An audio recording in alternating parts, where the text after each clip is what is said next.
Bom dia, boa tarde, boa noite, seja lá o que for. Hoje estou retomando aqui o professor Brandon para mais uma resolução de exercícios agora sobre o conteúdo da aula 7, as escolas parnasianas e simbolistas. Bom, gente, aqui na primeira questão diz o seguinte: é incorreto afirmar que no parnasianismo a natureza é apresentada objetivamente. Sim, a natureza é apresentada objetivamente. Diferente lá do romantismo, onde existia uma exaltação, uma idealização e um exagero descritivista da paisagem, da natureza num todo. No parnasianismo ela é muito mais objetiva, então ela é muito mais figurativa no que é belo, né? E a gente sempre tem que lembrar que ela é objetiva no parnasianismo justamente pela forma rigorosa com a qual os poetas buscavam formar os seus versos, a sua poesia. Então ela sempre vai ser apresentada de forma objetiva. E por isso a letra B já vai também de encontro a essa questão, que ele diz que a disposição dos elementos naturais, árvore, estrela, céus, rios, é importante para obedecer a uma ordem lógica. Ou seja, a natureza ela não foge do foco do que ela é. Ela é aquilo que ela é objetiva e é descrita dentro da sua beleza, dentro da sua consonância, certo? E na C ele diz o seguinte: a valorização dos elementos naturais torna-se mais importante que a valorização da forma do poema. Então essa letra C está errada. Por quê, gente? Não, a natureza não é mais importante que a forma. Vamos lembrar que o parnasianismo é um culto à perfeição, à forma, o rigor formal, estético de linguagem, com rimas, com uma métrica muito bem definida do conjunto de sílabas. Então, a natureza nunca vai ser mais importante. A forma do poema, a qualidade estética do poema sempre vai sair acima de qualquer elemento. Então, letra C. Na 2, diz o seguinte: o parnasianismo brasileiro foi um movimento poético do final do século XIX, início do século XX. Sim, ele é bem no final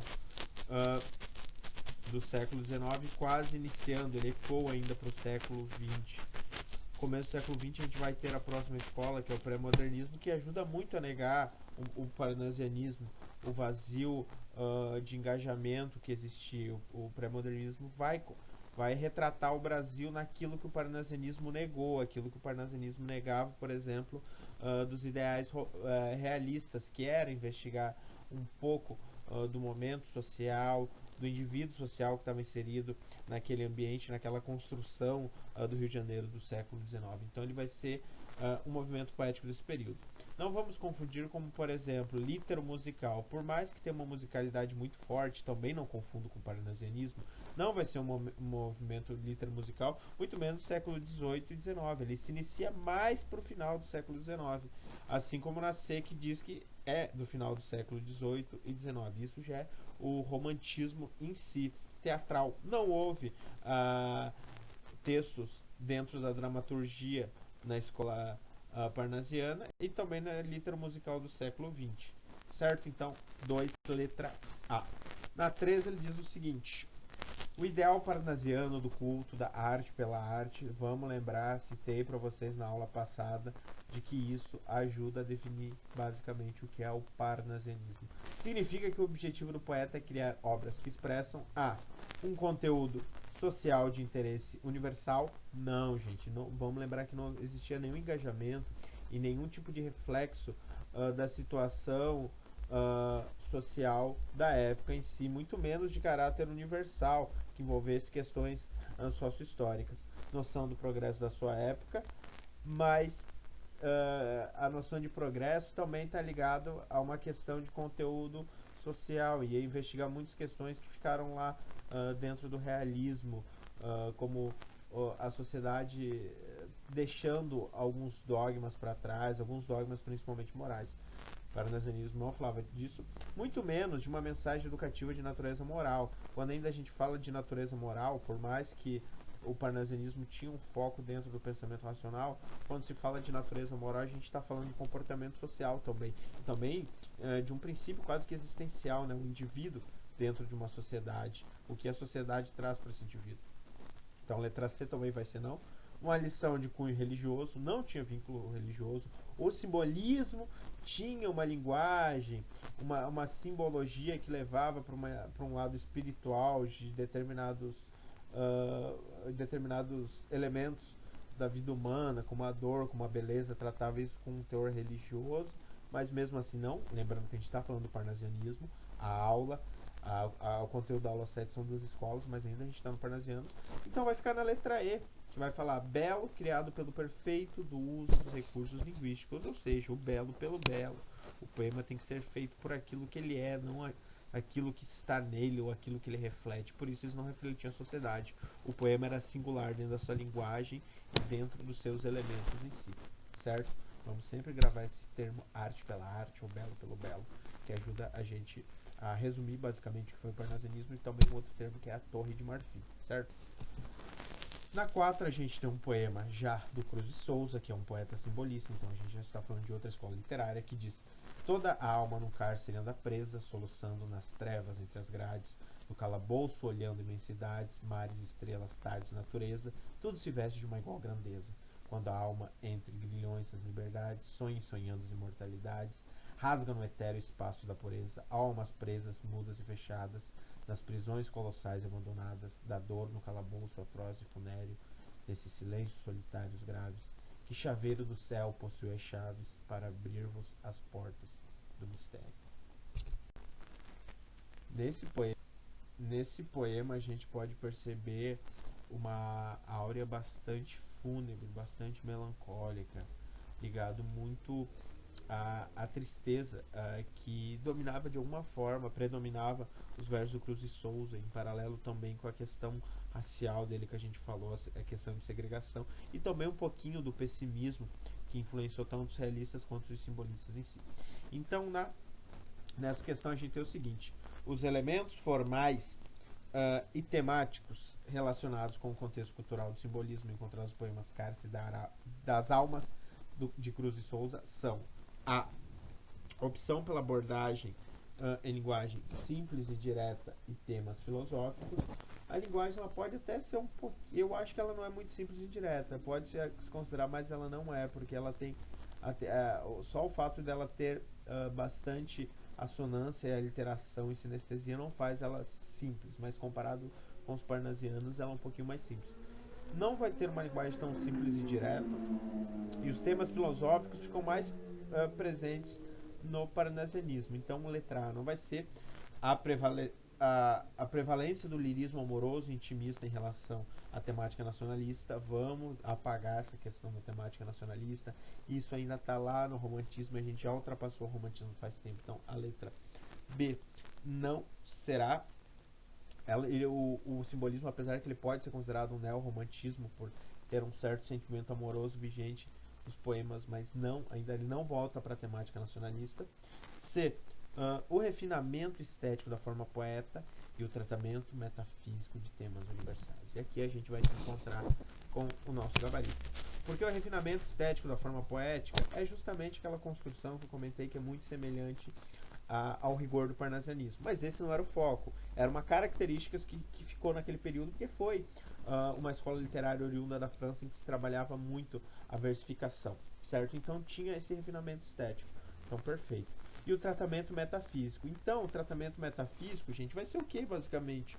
Ele vai explicar o mundo através dos sentidos e da linguagem. Lembra que eu tinha trazido para vocês que a grande proposta do simbolismo era o quê?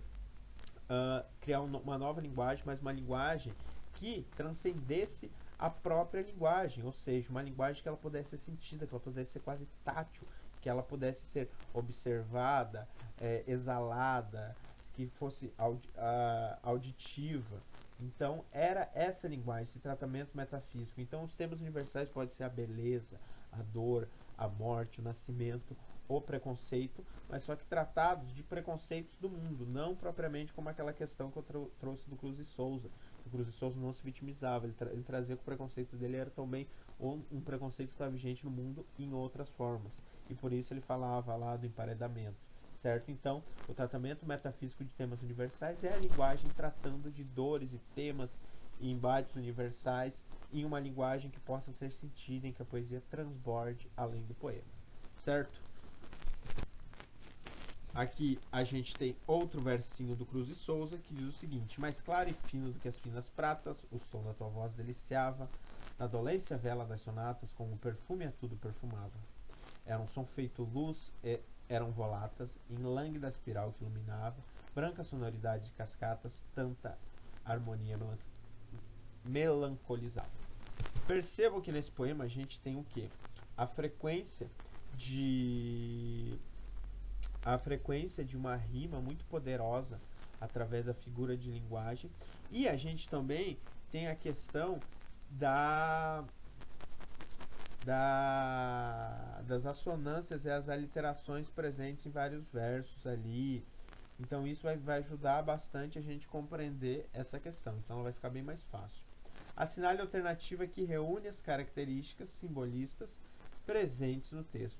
Gente, a sinestesia está absurdamente presente no poema, quando a gente vê esse cruzamento de sensações que os versos trazem, quando a gente vê os sentidos que o poema traz, como a visão, como a audição, isso tudo de uma forma contribui para que essas sensações sejam cruzadas, certo?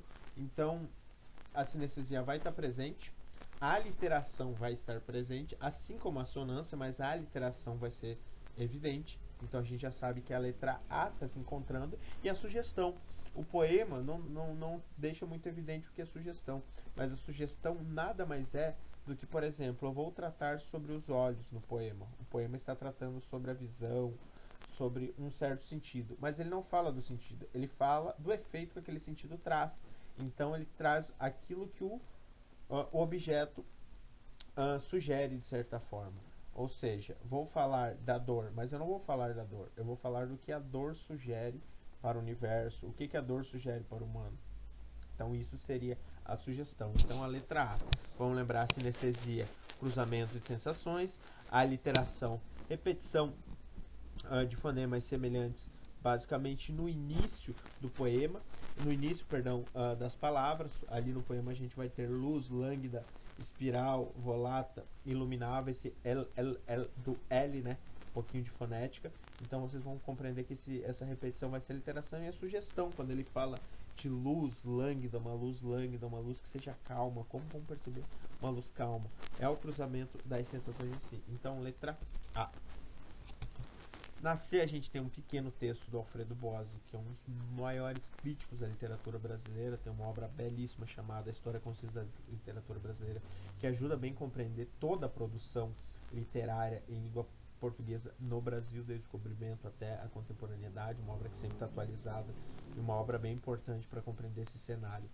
E diz que é na convergência de ideais antirromânticos, ou seja, que negam os românticos, como objetividade no trato dos temas e o culto da forma que situa a poética do parnasianismo. O nome da escola vinha de Paris e remontava a antologias publicadas sob o título de Parnasse Contemporain, que incluía poemas de Gautier, Banville e Leconte de Lisle, seus traços de relevo, o gosto da descrição nítida, concepções tradicionalistas sobre metro, ritmo e rima, e no fundo, o ideal de impessoalidade que partilhava com os realistas do tempo. Perfeito, então o poema fala que um dos principais ideais do parnasianismo é a negação do romantismo, ou seja, em vez de trazer a idealização, era objetivo na descrição, certo? E traz também que ele foi oriundo da França, como eu já falei para vocês, assim como o simbolismo.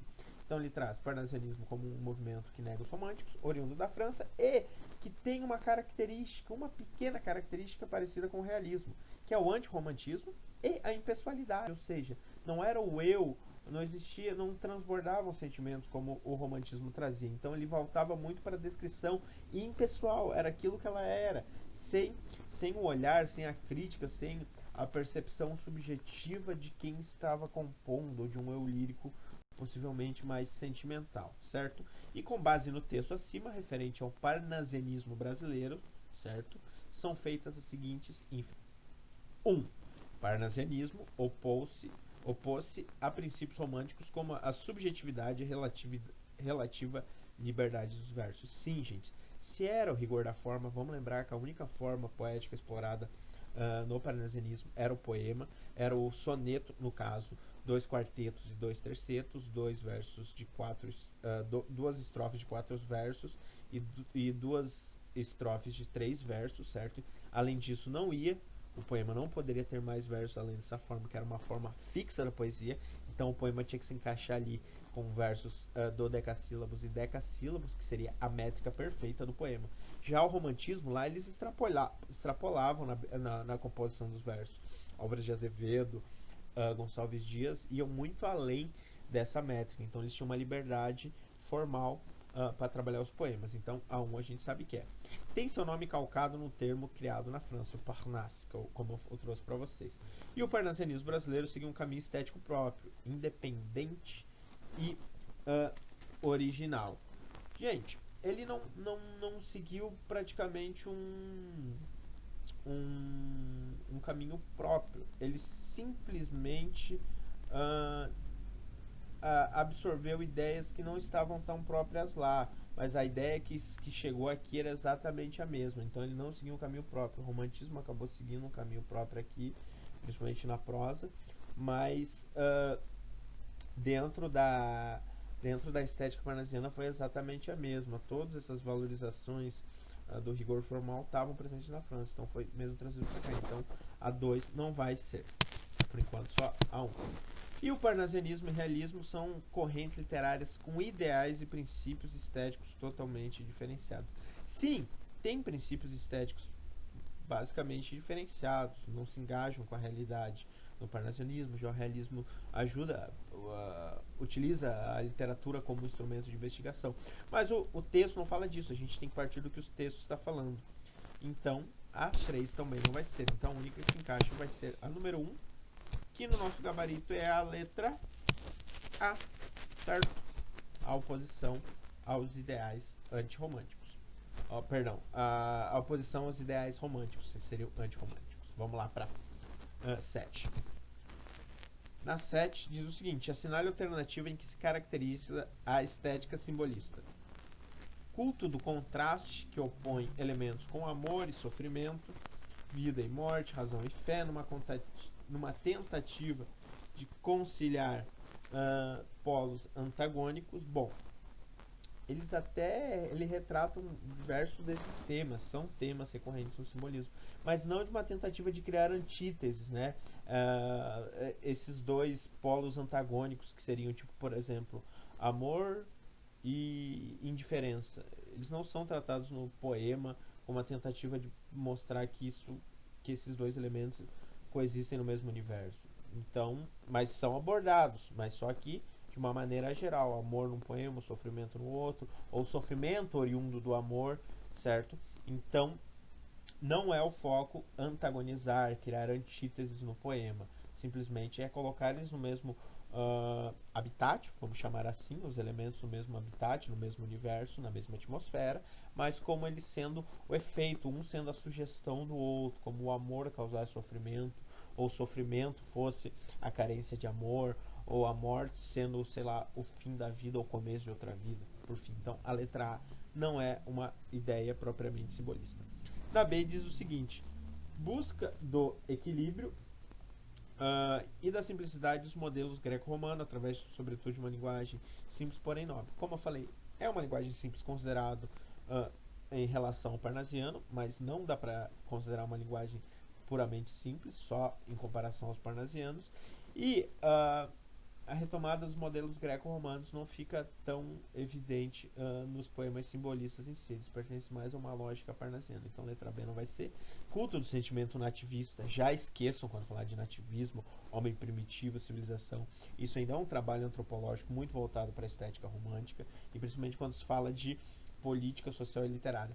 Até o Cruz de Souza, como eu falei para vocês, ele engajou-se de alguma forma nessas questões sociais por conta do isolamento dele, por ser negro, por sofrer uma série de preconceitos, tanto na vida profissional como funcionário público, quanto na vida como escritor. E ele buscava, de alguma forma, engajar-se literariamente com o seu trabalho, uma tentativa de romper, né, esse limite que a questão racial colocava. Mas não foi o foco do movimento simbolista. Também não vai ser. Letra... E se não é a letra C, a gente só tem a D e a E. Então vamos lá para D. Exploração de ecos, assonância, aliterações, numa tentativa de valorizar a sonoridade da linguagem aproximando da música. Vamos lembrar, a letra D, ela se encaixa porque, vamos lembrar, uma nova linguagem, uma linguagem transcendental, uma linguagem que colocasse a poesia além do verso, a poesia como algo que pudesse ser sentido, não apenas lido. E essas figuras de linguagem são muito importantes para a gente compreender a estética simbolista. Então, letra B. Na 8 a gente tem um outro verso do Cruz e Souza que diz: e fria, fluente, frouxa, claridade, flutua como as brumas de um letargo. Nesse verso de Cruz e Souza encontra-se um dos traços característicos do estilo simbolista. A valorização, a utilização do valor sugestivo da música e da cor. A cor, lembra que eu falei que ele retrata muito branco, né? Em várias formas, como fumaça, como névoa, como neblina, como claridade. Aqui não está tão evidente, então letra A não pode ser. Rima aproximativa, ou seja, não é uma rima por musicalidade, aquela rima tipo amor e dor, calor e odor, rua e lua.